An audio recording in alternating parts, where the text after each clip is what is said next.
Good morning, good afternoon, good evening, depending on where you're watching us from. Distinguished educators, school leaders, parents, students, and everyone watching us from different parts of the world. I warmly welcome you to an inspiring edition of Straight from the Heart of a Teacher. Education is one of the few professions that changes lives every single day. Yet the greatest educators understand that teaching is about much more than delivering lessons. It's about touching hearts, nurturing dreams, standing up for learners, and walking beside them through their journey. Today's theme is when educators become mentors, advocates, and guides. And this theme invites us to reflect on the extraordinary role educators play beyond the classrooms. A teacher may teach subjects, but a mentor shapes the future. An advocate protects a child's potential, while a guide helps learners discover their own path. Today, we are privileged to have with us an exceptional educator whose passion, dedication, and commitment continue to inspire many across the education community. Please join me in warmly welcoming our featured educator, Ambassador Miriam Salihu Suleiman. Ambassador Miriam, welcome to Straight from the Heart of the Teacher. I'm delighted to host you today. Please, could you briefly tell us a bit about yourself before we dive into the topic of the day? Over to you. Good evening, everybody, and thank you so much, Dr. Gloria, for having me here today. My name is Mariam Salim Suleiman, and I'm a teacher. I'm a teacher trainer and an educational psychologist as well. And I mentor a lot of, I mentor learners, I mentor educators, and I mentor and mentoring. This topic today that you have chosen for this particular show or for this particular episode of your Straight from the Heart of a Teacher is something that is very, very close to my heart and dear to my heart. So I'm very delighted to be part of this show today. Thank you for having me. Thank you very much, Ambassador Miriam. All right, so we're going to dive straight into the questions for today. So many people see teachers simply as instructors. In your opinion, what distinguishes a teacher from a mentor, an advocate, and a guide? And at what point does an educator begin to wear this additional hat? So I often say that teaching begins with the curriculum, but mentoring begins with the child. A teacher delivers knowledge, a mentor develops people, an advocate speaks up for learners, especially when they cannot speak up for themselves. A guide helps learners discover who they are, where they are going, and how to get there. An educator begins to wear these additional hats the moment they choose to see the learner beyond grades and test scores. When you start asking, what happened to this child? Instead of what's wrong with this child, you move from simply teaching to transforming lives. Education is not just about producing students who can pass examinations. It is about raising human beings who can navigate life with confidence, with compassion, and with purpose. Thank you. Amazing. Thank you very much, Ambassador Miriam. I Thank you. truly appreciate your response. I particularly appreciate your emphasis that mentorship is not an additional responsibility, but an extension of genuine care Yes, for learners. Indeed, students may forget what we taught them, but they rarely forget how we made them feel during the we make lesson. them feel, of Sometimes, course. most powerful lessons is simply believing in a child when no one else does. Else Thank you very believes much in for that him, answer. exactly. Thank you very much. And this leads us to the next question. This has to do with personal experience. Every educator Okay. has a story that reminds them why the profession matters. Can you share a personal experience where you stepped beyond your teaching responsibility to mentor or advocate for a learner? What impact did Yes. that experience have on both you and your students? Over to you. So, of course, as an educator and a consultant, you find out that there are a lot of experiences that one goes through every now and then. Mm. I have worked with many learners who were labeled as difficult, slow, problematic, etc. So many adjectives that we shouldn't be using on these kids. One learner particularly stands out, and that experience particularly stands out. The child struggled academically and, like people were saying, behaviorally as well. Instead of focusing only on correcting the behavior, I invested time in understanding the child's emotional needs, his strengths, and learning style. I worked closely with the parents and the teachers, that is, other teachers of this child, to create a supportive environment and I consistently reminded the learner that their strengths were I consistently reminded the learner of their strengths rather than their weaknesses. Not that the weaknesses weren't there, but I consistently reminded them of their strengths. Gradually, this child's confidence improved, participation increased, and academic performance followed.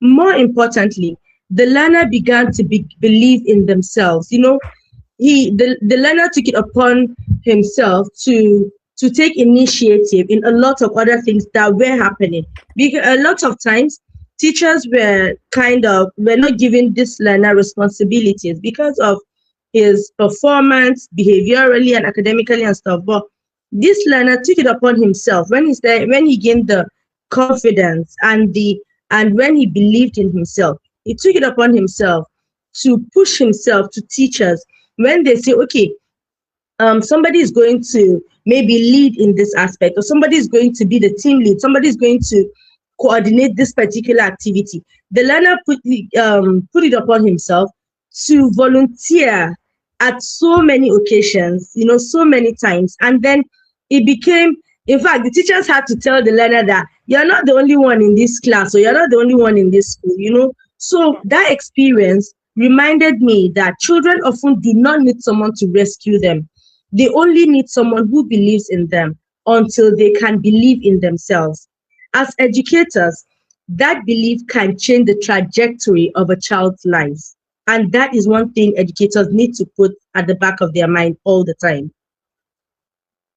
Wow, thank you so much for sharing such a heartfelt experience. Stories like yours remind us that education is deeply personal. Sometimes our greatest success cannot be measured by examination results, but by transformed lives. So, one moment of encouragement, one act of kindness, one conversation can completely change a child's future. Thank you Of very course. much for that. Thank you. And this leads me to my next question. Teaching today comes with enormous responsibility.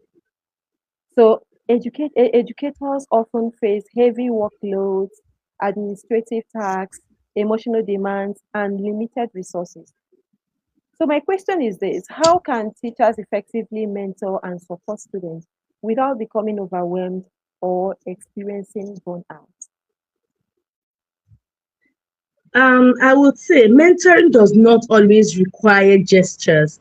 Sometimes the smallest acts make the biggest difference. A smile, remembering a learner's name, listening without judgment, or simply asking, "How are you today?"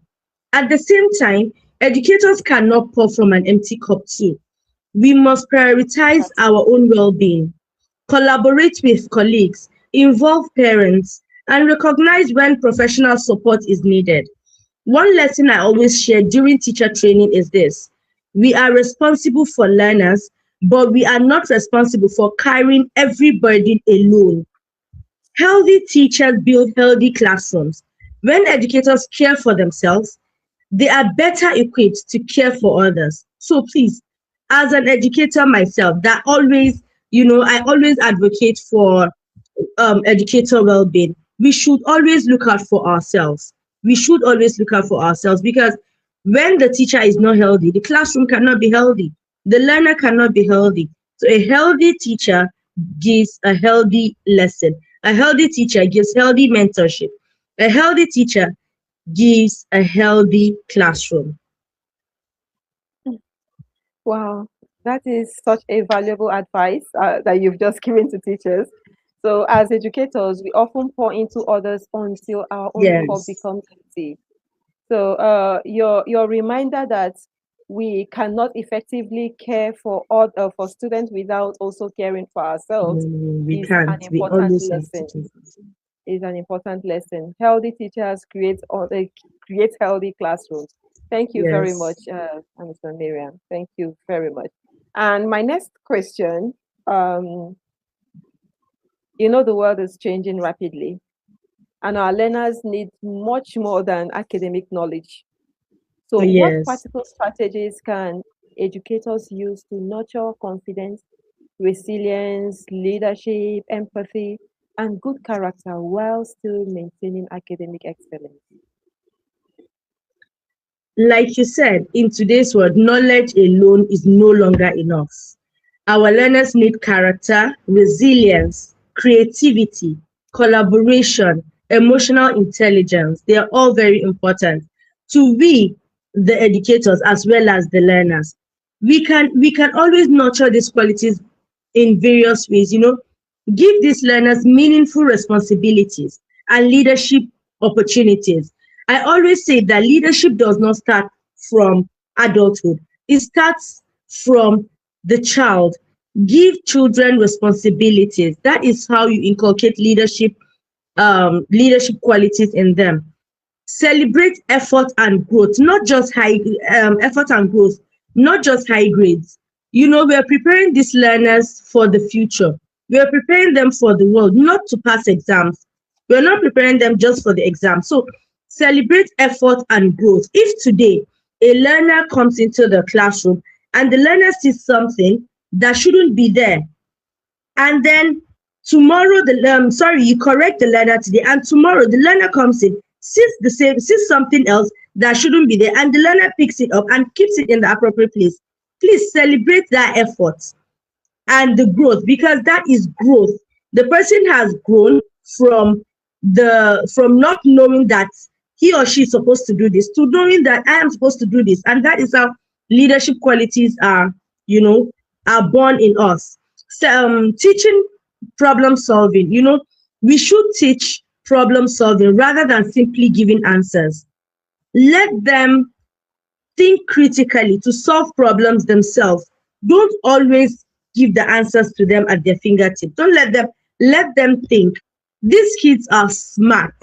Like they sometimes I say they are smarter than we the educators. Allow them to Yeah, think that's true. critically. Yes. Then encourage reflection after successes and failure. Let them understand that failure is part of life. Do not shame them for failing. Let them understand that when they try and fail, they should try and try again. Create safe environment, create safe classrooms where mistakes become opportunities for learning. Do not make the kids feel shameful because they have made mistakes. Let them understand that mistakes are opportunities for learning. Model the values we hope to see. That is why we are mentors. These kids, believe it or not, everything we're doing, they're seeing. And that's why, even at home with our kids, when you tell them this, they tell you, no, my teacher said that. Because they see the teachers Exactly. as models. Yes, they will tell you, no, that's not what my teacher said. My teacher said, this is what I should do. So model these values that you want to see in them. What are these values? Integrity, empathy, resilience, respect, emotional intelligence. Model these things. Let them see these things in us. Don't just go into the classroom and teach. Be their mentor, be their guide. Children learn far more from who we are than from what we say. We cannot teach character if we do not consistently model it. Modeling this character includes how what they see, how they see us interact with the kids in the classroom, with the learners, how we interact with our colleagues, how we interact with friends. And sometimes you even make phone calls, maybe when they are there, and they see how you interact with people that are around you. So let's model all of these things while creating safe classrooms for them, safe environments. Thank you. Thank you very much. Great insight, Ambassador Miriam.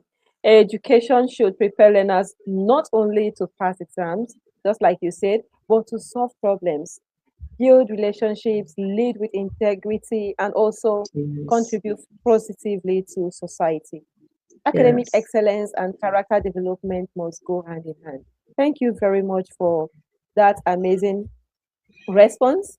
And this brings me to the next question, I think the last question for today.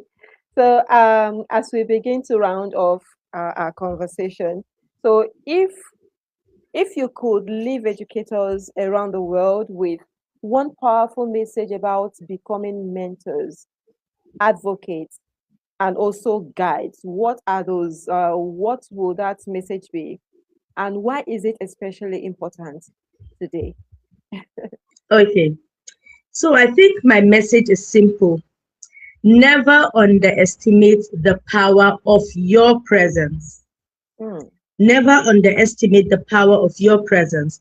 You may never fully know the impact of a kind word, an encouraging conversation, or the decision to believe in a child who has stopped believing in themselves. You will never know. Just a kind word to that child will change a lot. Years from now, many learners may forget the lesson you taught them on a particular day. But believe me, they will remember how you made them feel. They will remember the teacher who listened to them. They will remember the teacher who encouraged them. They will remember the teacher who saw potential where others saw problems. Every child deserves at least one adult who believes in them unconditionally. As educators, we have the incredible privilege of being that person. When we choose to be mentors, when we choose to be advocates and guides, not just instructors, we don't simply change the classrooms, we change futures. I'll repeat that again. When we choose to be mentors, when we choose to be advocates and guides, and not just instructors, we don't simply change classrooms, we change future. Yes. That's absolutely. the message. That message speaks directly to the heart of every teacher, every educator listening to us today. So every learner deserves someone who believes in them before they believe in themselves, just like what you said. And often that person is a teacher. Yes. So, yeah, thank you very much, Ambassador Miriam. Thank you. So, but before we conclude this session, I would love to hear from our audience. So please share your thoughts in the comment section. This is your question. Who was a teacher, mentor or educator who changed your life? And what lesson from them are you still carrying out today, especially in your classroom? So please let us know where you are joining us from as well, so that we can we can also say hi to you. We would love to acknowledge you during our next live streams. Yes. Thank you very much. Thank you very much for everything. Thank you, Ambassador Miriam, for this amazing session with you.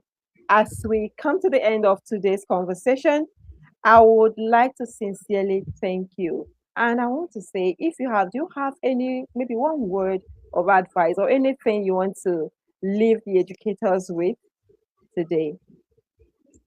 Okay. So, one word of advice, one thing I'll leave educators with today is teaching is the profession that creates every other profession. But mentoring is what transforms education into a legacy. Wow, mentoring is what transforms education into a legacy. Our greatest success is not measured by the lessons we teach, but by the lives we inspire.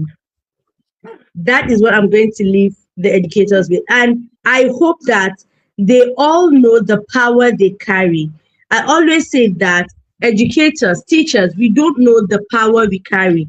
But once we understand the power we carry in our hands, we will know that this is not just a profession. I believe we are the builders of the nation. We Yes. build the future, and we are the professors of every profession. Thank you. Exactly. Yes, we are the professors of Absolutely. every profession. Yes, yes. Yes, yes, yes. Whether they like it or not, Whether they that's like just it the or not, fact. please, let's blow our trumpets. Of course. Today's discussion has reminded us that education is not merely about completing a syllabus or preparing students for examination. It's about seeing potential where others see limitations. It's about giving hope where there is discouragement. It's about standing beside learners until they discover the strength to stand on their own. Every educator has the opportunity to become more than a teacher, to become a mentor who inspires, who advocates, who protects, and who guides, who stand as a guiding light for others. So, as educators, let us continue to teach with knowledge, mentor with compassion, advocate with courage, and guide with purpose. On behalf of a walk through education, thank you for spending this time with us. If today's conversation has inspired you, please like, share, subscribe, and see you next time on our next edition. Thank you very much. And thank you, Ambassador Miriam. We appreciate you. It was Thank an you so much, amazing Dr. one. Gloria. I'm glad I was part of the show, and I hope to come back soon. Thank you so Of course, much. of course. Thank you.